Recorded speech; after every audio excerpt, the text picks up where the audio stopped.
I won millions and stayed quiet while my son got sick. I asked my family for help like I was broke, and what they did revealed everything I needed to know, long before I told them the truth. I kept the winning ticket in a Ziploc bag tucked behind the baking soda in my freezer, between the peas and a pork chop I never cooked. It was a Tuesday night in March, and the American flag outside my apartment flapped against a wind that always curled down Edgar Street and rattled windows like teeth. The laundry room clock ticked loud, I remember that, and a dryer at the complex down the hall thumped a sneaker somebody forgot.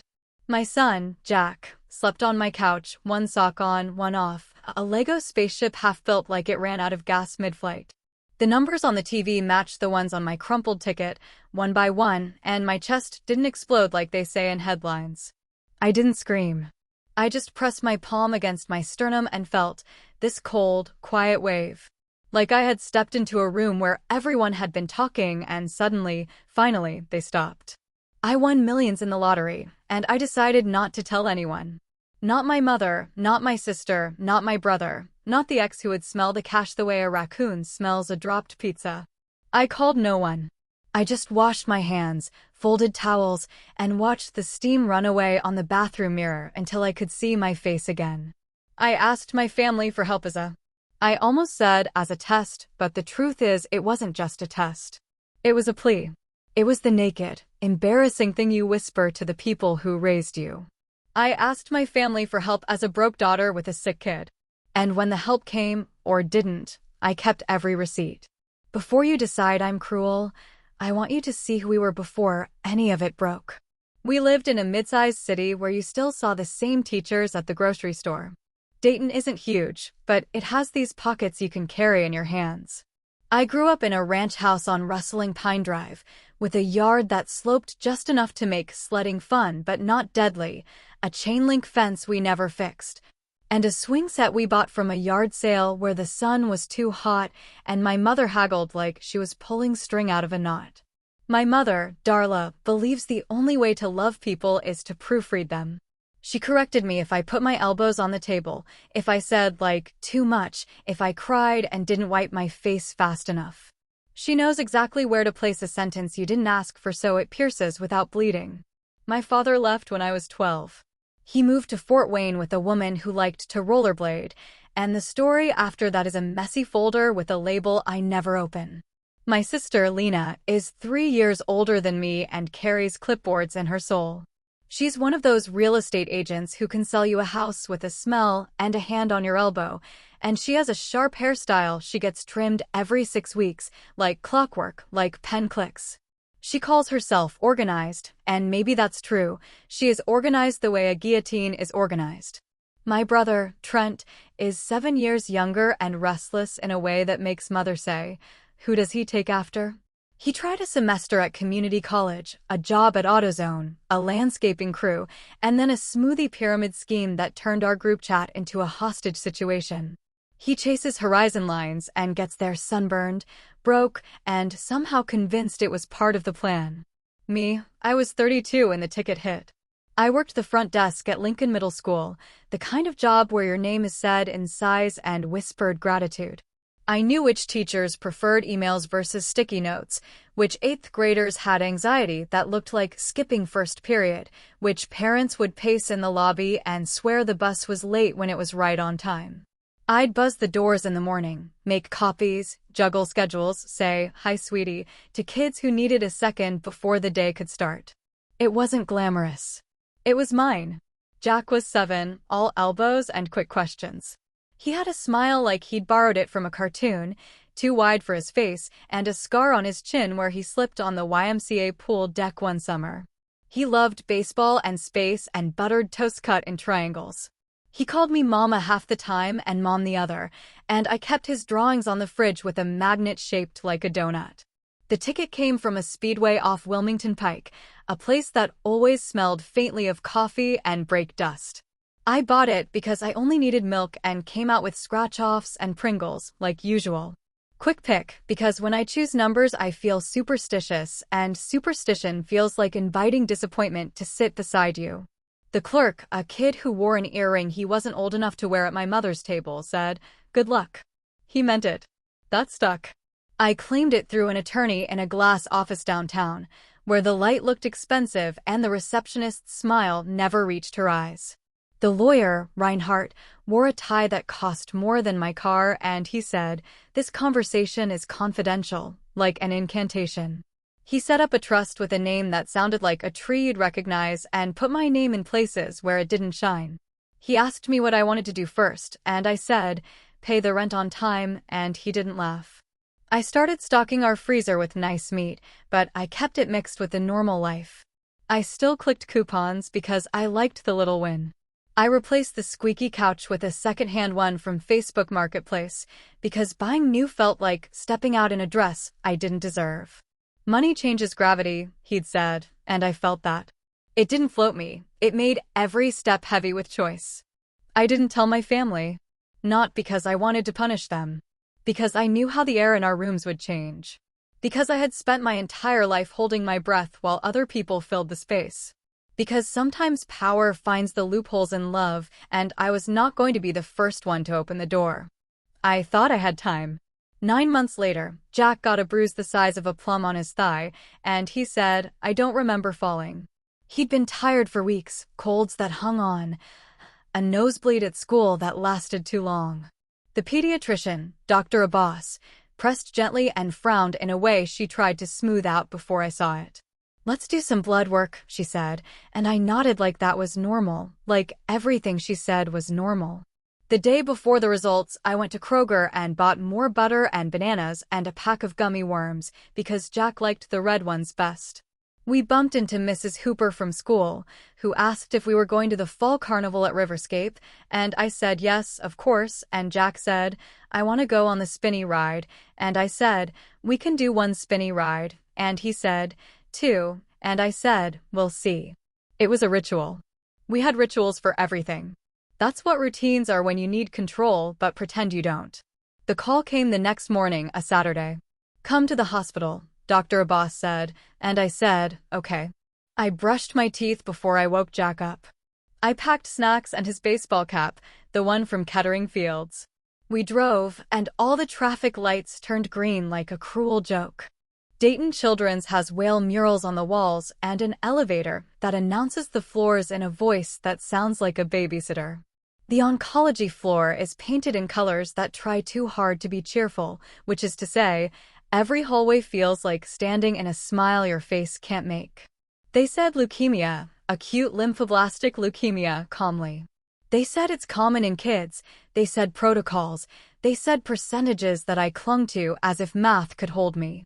The word acute stuck in my mouth like a seed. I asked my mother to come watch the apartment, feed the cat. She arrived with a bag of toiletries for me and a list of things I should have done differently since 2005. "You push yourself too hard," she said. "This is your body telling you to slow down." I said nothing because if I started speaking I would scream in a way walls remember. Lena texted, "OMG, sis, sending love." Then an hour later, "Can you send me a photo of Jack? My office does charity spotlights and maybe we can get some attention on this." Trent texted, "Damn. I'm sorry. You know I don't have extra right now, but I can share stuff on my socials," like he was a PR firm. I asked for help, careful small. Could Lena pick up a prescription? She asked if I could Venmo her for gas because she had showings back-to-back and couldn't be out any money right now. Could Trent stay the night with Jack so I could shower at home? He said he could until he couldn't because my boy's cousin has a thing. My mother came 2 days and then said she needed to rest. "I'm not young," she said. I nodded and booked a hospital cot like it was a hotel and turned my phone upside down. That first week, I learned to smile at nurses like they were lifeguards, and I was in the deep end. Nurse Tara showed me how to tape Jack's fore so it wouldn't tug when he rolled over. She talked about her plants because the day needed something alive in it that wasn't fragile at the cellular level. She said, "Some kids go into remission fast," and then she said, "We take it day by day," in a tone that had measured 100 different types of strength. I had money, and I kept it under wraps like it was an animal that would ruin everything if it got loose. I paid our rent ahead, quietly. I told Reinhardt to set aside a fund for clinical trials if it came to that, and he nodded, fingers steepled, saying words like disbursement and privacy. I kept the numbers a secret the way you keep curses a secret. I could buy the best care, and I did, but I told no one. Hospitals didn't care where my bank account ended and began. Insurance cared, but in predictable, horrible ways. The world shrank to a room, a boy, a beeping, a nurse named Tara whose shoes squeaked when she was tired. In the middle of that, Lena posted a photo of Jack on Facebook without asking me. He was asleep, cheeks flushed from steroids, hair still on his head like a promise. She put little prayer hands emojis I hate and wrote, "My brave nephew is fighting leukemia. If you can help, here's a link." The link went to a fundraiser she created with a goal of $50,000. I was in the family lounge when I saw it, mid-coffee, mid-breath. I messaged her and said, "Take it down." "Not without me." She replied, "Don't be proud. People want to help," like I had refused a casserole. "I didn't approve this," I said. "The image. The wording. I used what you sent me," she said, and I had sent her nothing but the word leukemia. "It's for Jack," she said, and the words "for Jack" are a golden key that opens doors you think are locked. I stood up and sat down and stood up again. I asked my family for help like my pockets were empty, because that's the person they knew me as, and I wanted to see if they could love her without co-signing her shame. I asked for rides, for meals, for someone to find his baseball cap when he was crying.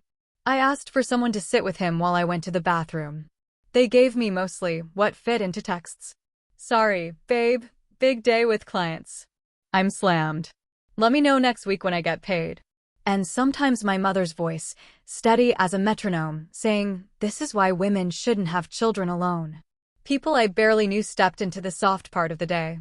Marisol from down the hall started leaving Tupperware on my doorstep with sticky notes, chicken enchiladas, green beans, an apology for mangling the rice. Coach Daniel from Jack's Little League team sent a card that said, "If he wants to throw, I'll bring a glove," and he did, gently in the courtyard, with Jack sitting cross-legged on a blanket like a king without a throne. The fundraiser ticked up and up. Friends from high school, coworkers of Lena's, some old ladies from my mother's line dancing class chipped in $10, $25, $100, with comments like, "Stay strong," and "You got this, kiddo." Lena posted videos of herself crying with perfect mascara. I felt a sickness that had nothing to do with cells. She set up a community event at her real estate office, a potluck with a silent auction, and she sent me a flyer with Jack's face on it and a baseball clip art. "It'll be good for you to say a few words," she wrote. Jack's meds started making his cheeks puffy, and he peed the bed twice, and he said, "I hate this," not to me, but to the air. I told him, "Me too, buddy," and held the edges of his pain like it was a box we could lift together. He told me, one night at 2 a.m., that the beeping sounded like a frog, and we named the 4-pump frog. We named the machines because naming things makes them less likely to swallow you. The line crossed itself quietly at first, then got loud. The first time, I was in the hospital, and a nurse I hadn't met yet said, "We got a call from a relative. They were concerned you couldn't afford the meds and wanted to know if the hospital had vouchers." She said it nicely, no judgment. I said, "Who?" She looked at the chart, said, "I can't disclose that," but her face did the math for me. I went home that weekend to get fresh clothes, and my mother was sitting in my apartment like someone who had found the diary she'd always wanted to read. She held a stack of envelopes from collection agencies, the ones I'd shoved in a drawer because overdue notices felt like a game I was trying to stop playing. Some were old, some were nothing. The trust had paid them quietly, but the papers still existed like ghosts. "You are drowning," she said. "We need to make some decisions." I said, "I have it handled," and she scoffed. "With what, Aaron?" "Good intentions." Lena's fundraiser reached $38,000 in a week. People dropped off gift cards, blankets, hats. I watched the donations like I was watching a lightning storm from a porch, counting the beats to see how far away the hit would land. Then the first charges posted from the fundraiser to an account I didn't recognize. There are a lot of little costs during cancer you don't see coming. Gas, parking, takeout, new toothbrushes, because the old ones feel like they carry bad luck. I told Lena to set up the fundraiser to go directly to me, and she said she would, but it went to her for efficiency. She said, for tax purposes, she said, and my lips went cold. When I told her we needed to sit down, she said, do not turn into one of those people who makes everything harder. And then, under her breath, a word I won't repeat in a room of strangers because my mouth still tastes like it. I didn't ask for this, I said. Yes, you did, she said. You asked for help. And the word help became a blade. Trent called me late one night from a basement with music in the background. Look, sis, he said, I got a guy who can flip the fundraiser money in crypto for a minute, like, double it, easy. Just let me, and I hung up. Then I cried until my throat hurt and brushed my teeth to trick my body into believing something was ending when nothing was. The hospital social worker, a woman named Marcy with soft cardigans and harder truths, asked me if I needed help managing family dynamics. We see this, she said. Money brings out certain behaviors. So does illness. I stared at her hands folded on a clipboard and said, I have money. I whispered it like confession and watched for judgment. She blinked. Okay, she said, and her voice didn't change. Then we build boundaries. And we keep your son at the center of every conversation you're about to have. I think about the word center a lot. Who sits there? Who deserves it? How many people try to stand in it because their own lives have holes they can't fill? The plan, when it came, wasn't glamorous. There was no montage. There were no speeches or swelling music. There was a day where I sat in a small conference room at Reinhardt's office, which smelled like lemon cleaner and old paper, and I slid a folder across the table and said, I need to protect my son. And me. The folder had printouts of texts, bank statements, screenshots of posts. Receipts over rumors. Dates lined up like soldiers. He read quietly, nodding, underlining. Do you want to tell them? He asked. His tie was a different color than the day we met. About the money. I want to tell the truth, I said. But I don't want to unleash something I can't control. If I tell my mother, she tells her book club. Then the woman from church. Then the guy at the auto shop. And then suddenly I am not a person, I am a story. And my son is a headline. We can do this in pieces, he said. Letter to your sister about the fundraiser. Demand accounting, transfer of funds, cease and desist on using your son's likeness, without consent. We can hold the lottery card until they force our hand. Most people don't know how to move through a cease and desist. It's not their muscle. They fold. And my mother? You tell her what she needs to know to change her behavior. In writing. I worked nights at the hospital, then wrote during the day while Jack slept through steroids. I wrote to Lena, remove Jack's image from any public post not approved by me. Transfer all fundraiser money to this account within 48 hours.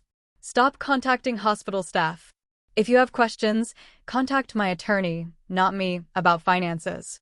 I signed it like someone wearing armor. My hand was a little shaky. It's weird how your body knows when you're doing something that will reorganize your life. Lena called 10 times. I let it ring. She texted, "You're ungrateful." Reinhardt sent the letter. The next day, my mother called to say, "Very quiet, you embarrassed your sister. This is not how family behaves."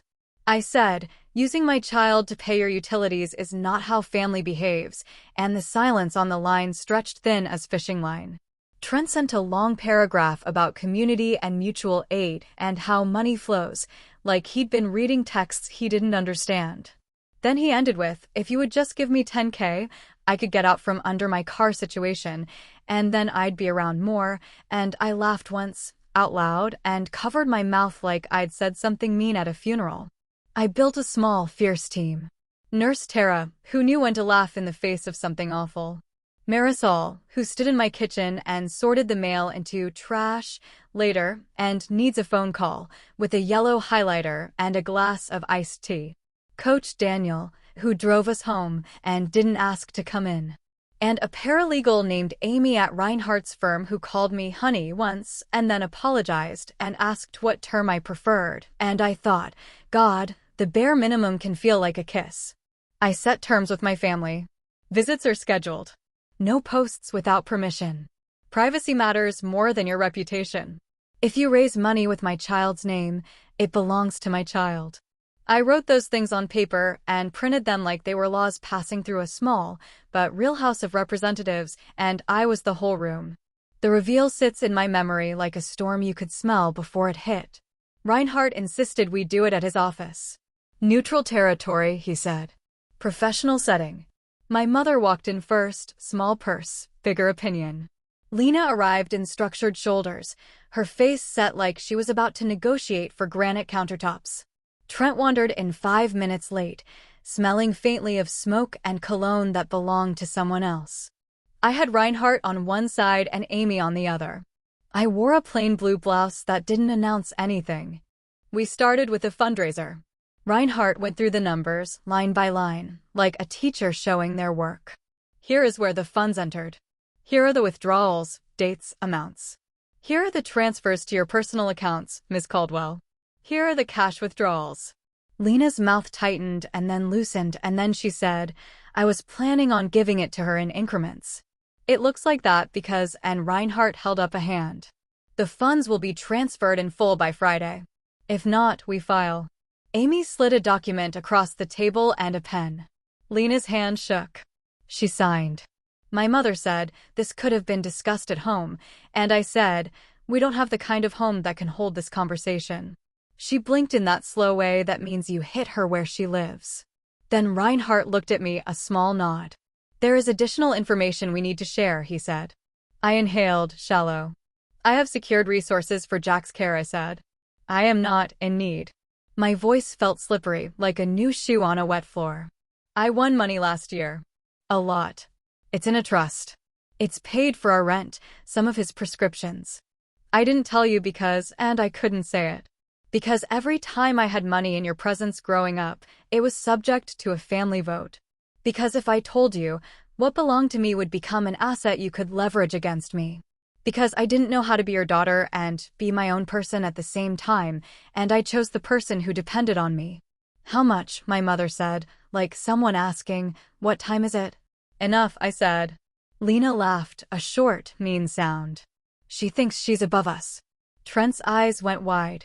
You won the lottery, he said slowly, not a question. I bought you a ticket once, he added, and something about that broke me in a ridiculous way. I bought this one, I said. Silence. The air receded from my skin like I was stepping into cold. I set up a trust for Jack, I said. There are rules. There is a plan. I needed to protect him.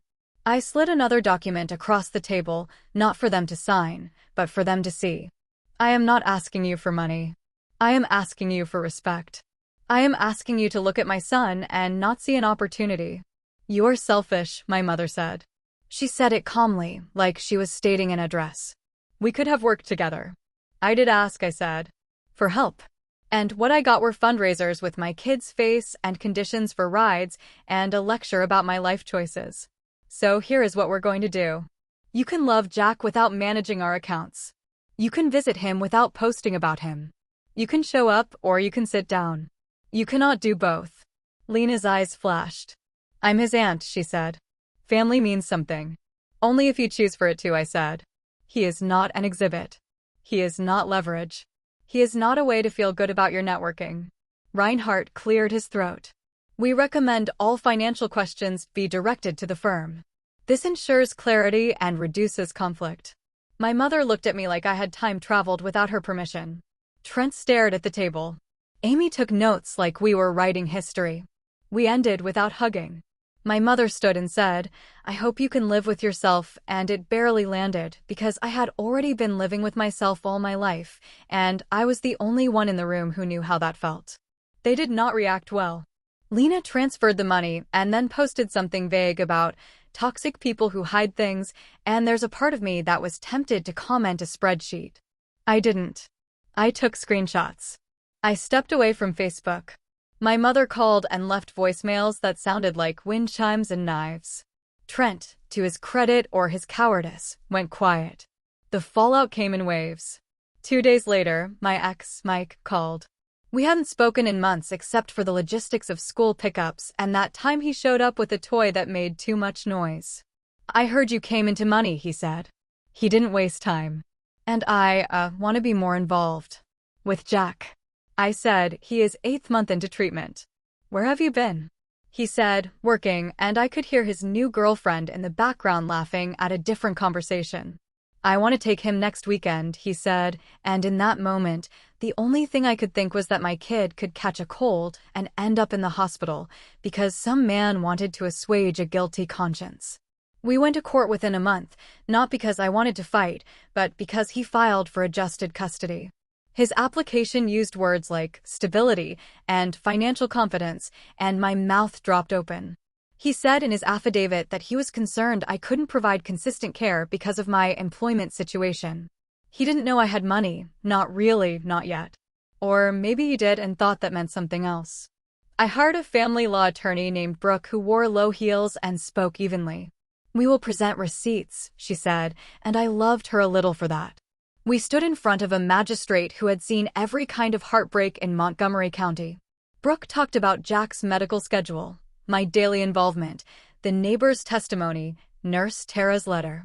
Mike's lawyer asked why I'd reduced my hours at school. I said, because my kid is sick. He asked if I had the financial ability to provide. I said yes. He asked for proof. We handed over the trust documentation under seal. The magistrate glanced at it, nodded.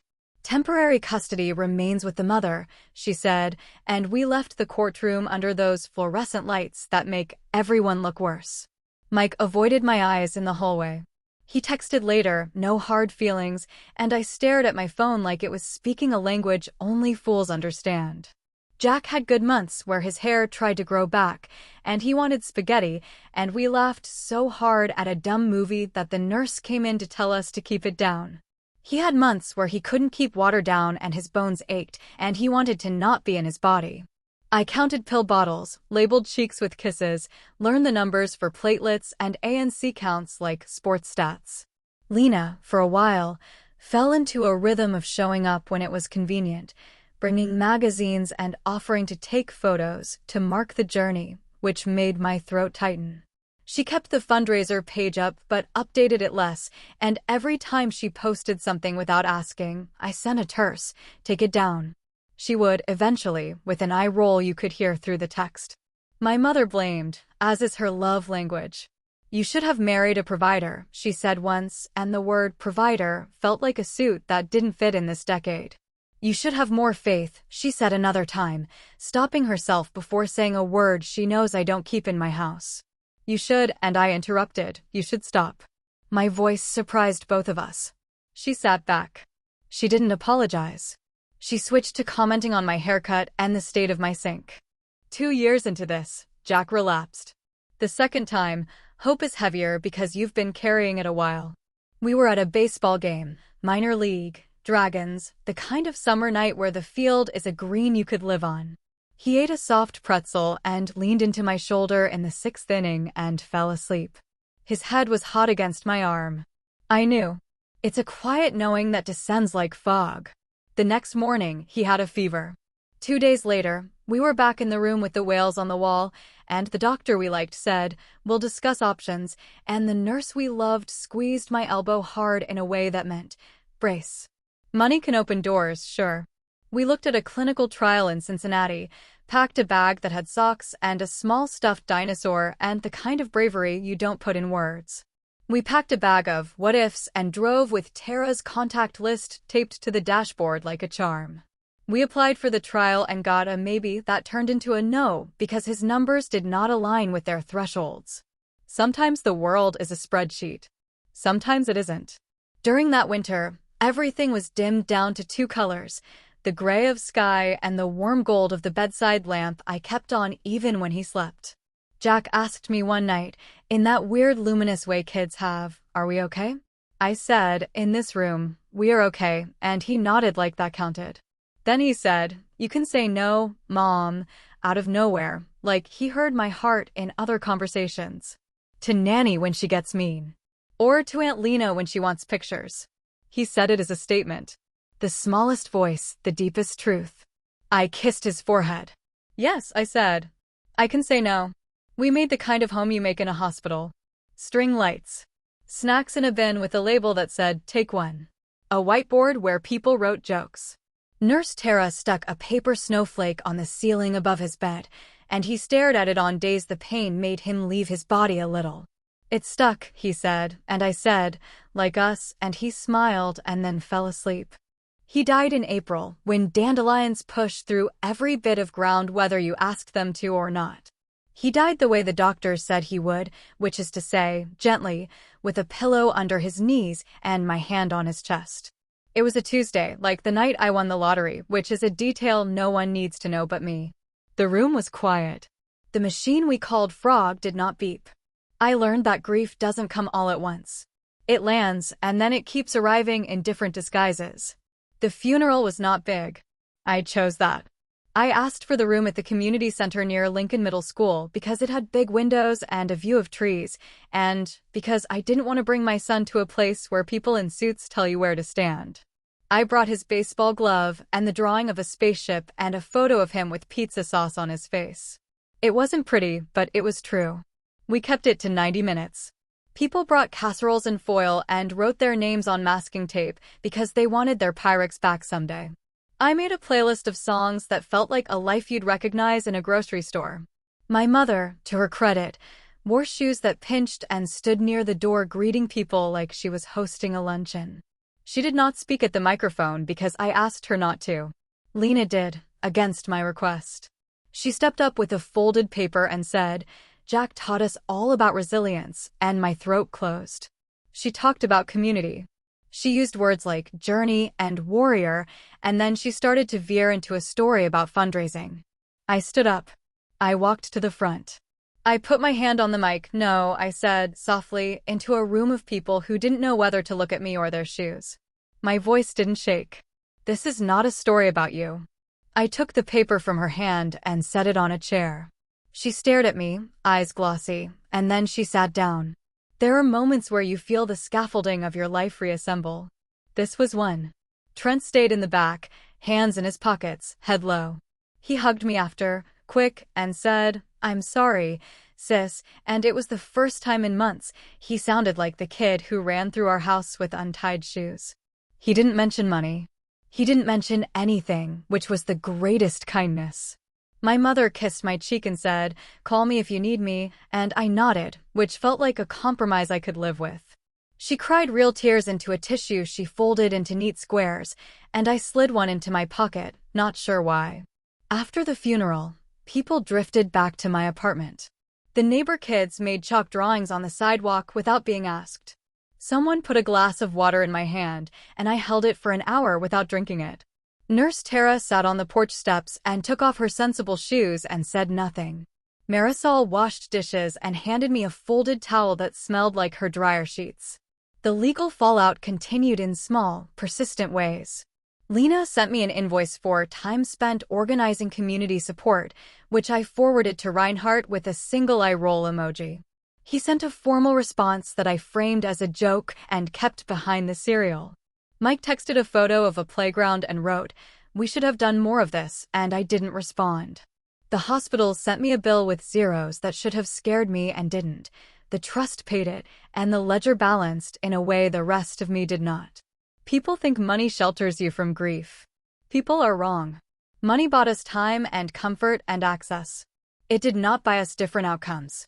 It could not stand between me and a Tuesday. It did, however, give me the ability to say no in rooms where no had been an extravagance. It let me tell Lena to stop.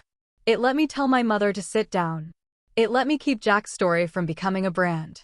In the quiet after, when the casseroles had dwindled and the texts had settled into a steady wave of thinking of you, I cleaned out the freezer. I threw away the pork chop. I found the Ziploc with the ticket. It had done its work. I held it like a relic, not sacred, but proof of a different path. I thought about all the small decisions between that Tuesday and this one. Some I would change. Some I wouldn't, not even if it meant making myself easier to love. I sold my apartment's lease and bought a small house with a porch where rain sounds like it means something. I did not buy a big house because big houses demand big furniture and big furniture demands big explanations. I wanted a kitchen table where 3 people could eat and an office where I could put files that did not belong to other people's emergencies.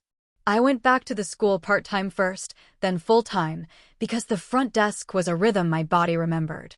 The kids changed, the handwriting stayed the same.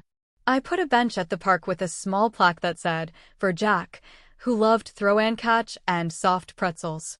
I set up a quiet grant in his name at the hospital for parking fees and gas cards and hotel nights for families who needed a soft landing. We didn't put it on Facebook. We didn't call it anything grand. We did our little thing quietly, like a hand reaching out in the dark. Lena and I did not reconcile in the way movies would have you hope. We found a new math. Birthdays with a text, holidays with a nod. She met me for coffee once, months later, and said, "I didn't know how to be next to your pain without making it about me." It was the most honest thing she'd said in years. "You still don't," I said, not unkindly. "But you can learn." She picked at her napkin, and we sat in that kind of peace you make after a storm you can't undo. Trent paid back the $300 I'd lent him in 2018, in 20s, and cried in my kitchen. He has not asked me for money since.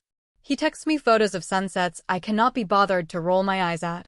He brings me cheap flowers with too much baby's breath and says, "You don't have to put them in water if you don't want to," and then laughs, and I put them in water anyway. My mother softened at the edges, but not in the center. She still makes comments, small and precise. She still thinks I should have told her about the money. Sometimes, late on a Sunday, she calls and asks what I had for dinner and seems actually interested in the answer. Sometimes she sends me articles about natural remedies that make me want to throw my phone into the river. I hang up when I need to. I see her when it's good for me. I leave before I start editing myself. I kept a folder labeled Proof. It has emails, texts, bank statements, and the original letterhead from Reinhardt's office. There have been days I think that's petty, childish, unnecessary. There have been days I open it like a wound and remind myself that what happened did. That I'm not making up the things I tried to survive. That my son told me I could say no. Receipts over rumors. It's not vindictive. It's archival. It's my life. I sit on the porch at night sometimes with a blanket around my knees, cicadas buzzing like they never learned to be quiet. I watch the light over my neighbor's garage flick on and off for no reason. I think about the line between luck and fate and the way we make meaning out of things that are just events. I think about the day Jack threw a baseball into the glove I held out and the sound it made like a promise. I think about the day at court when the magistrate said temporary and meant for now. The whole world runs on for now. If you are wondering if I regret not telling them sooner, if I think it would have changed anything, I don't know. The person I was on the Tuesday in March was not ready to withstand the attention, the opinions, the open hands. The person I was when I asked for help did not want to test them. She wanted someone to bring her a sandwich and cut it in triangles and say, "I'm here." I got that from unexpected places. That counts. What I learned is this. Boundaries are the most loving thing I have. They are the way I keep the center protected. Blood promises nothing if it forgets how to be kind. Found family doesn't arrive with fanfare. They show up with casseroles and spare keys and nurses' notes. The smallest voices tell you the truest things. A life can be rebuilt with paper and meetings and ugly cries and quiet nights and little joys like a neighbor's kid leaving dandelions on your step. It's okay to write things down and keep them. It doesn't make you mean. It makes you ready.